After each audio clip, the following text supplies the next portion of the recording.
Welcome to the show that takes up no more than 5 minutes of your time, but could help you gain massive real estate knowledge. It's 5 Minutes in Real Estate with best-selling author Shane Willis.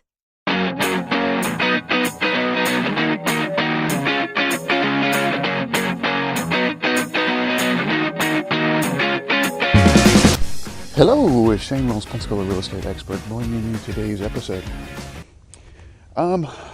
This week seemed to have a central theme about where I think we're going here in 18 months, 24 months, as we had talked about how the economy is probably going to have a small recession.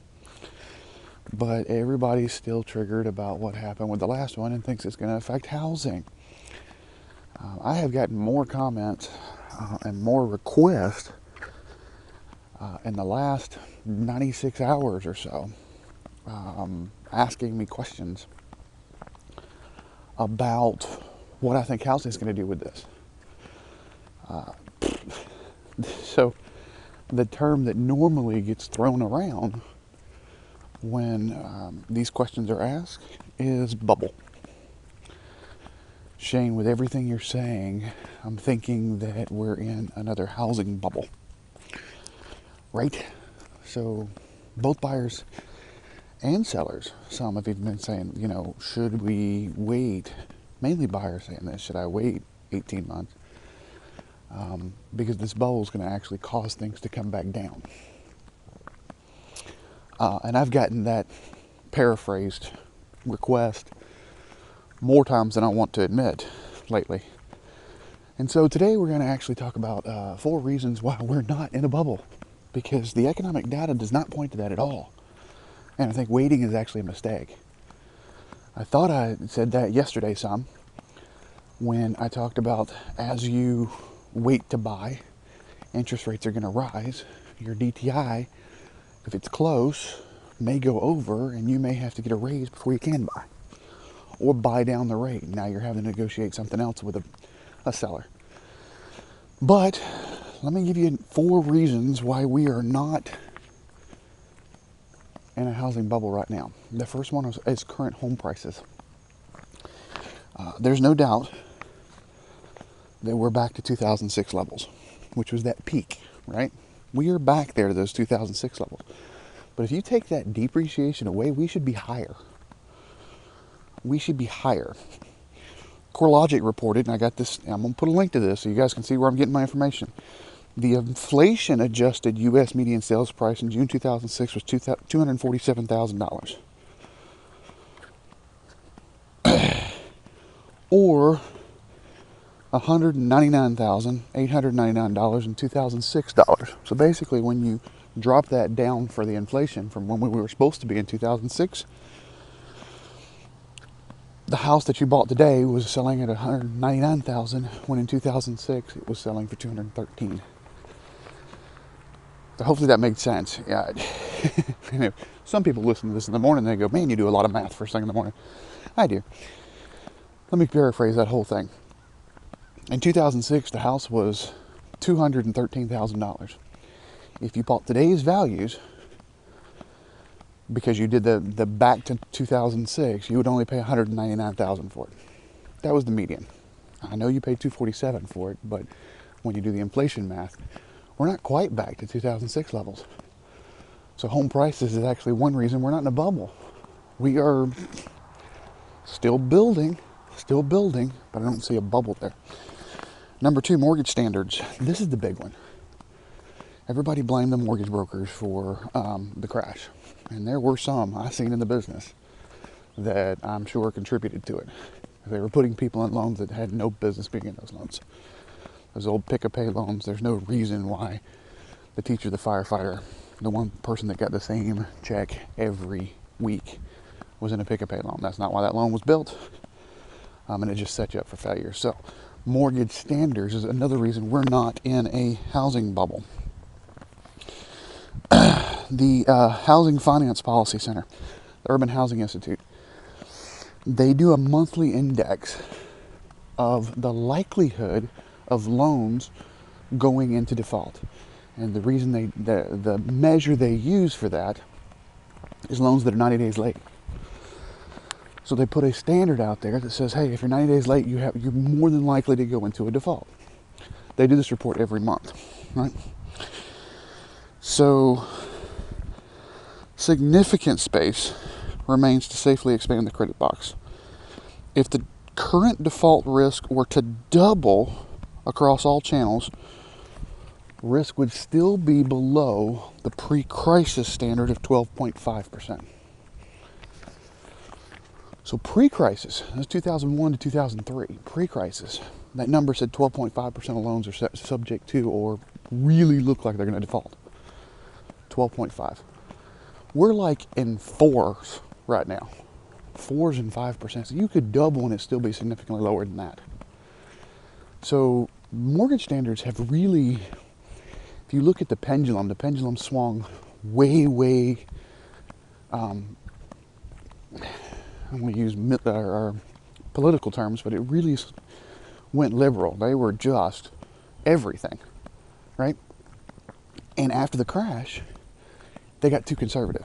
They haven't swung even back to the center yet. They're starting to, but they haven't even swung back to the center yet. So mortgages on the books are strong for the most part. Number 3, foreclosure rates. Foreclosure rates, 2003, we had across the country 203,320 in the month of June. That was across the country. 2009, that was more than double, over 500,000, 566,180. Today, 76,480.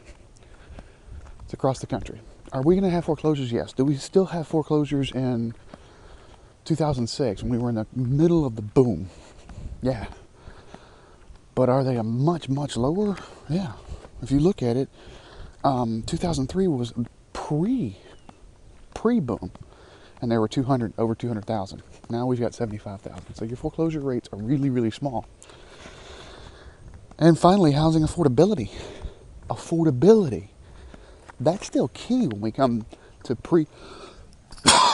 excuse me, when we come to pre-crash or boom numbers. Because in 2006, when I was writing mortgages at 6% all day long. Normal rates were 6 and 7%, which makes affordability of properties less. Now, we're still in the 4s.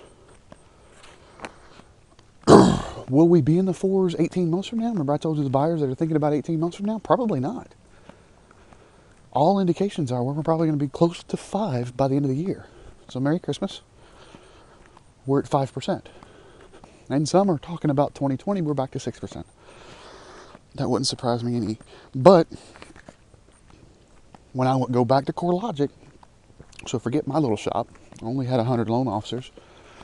We were only doing, 10 million, 15, 20 million a week. We wasn't doing a whole lot compared to the nation.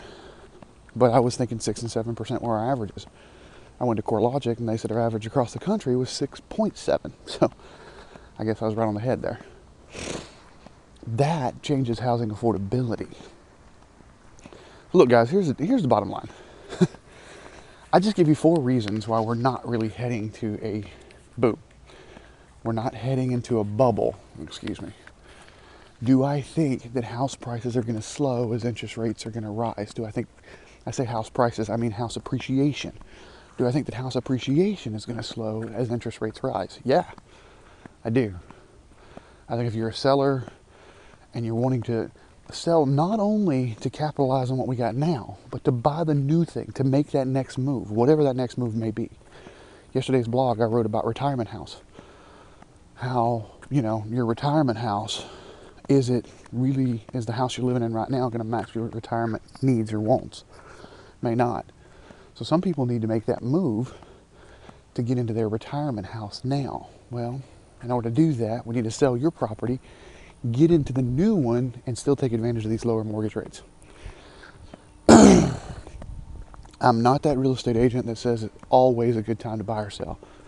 But right now, it kind of is. When you look financially, it kind of is. I'm still work with investors. I work with a ton of investors that buy investment properties.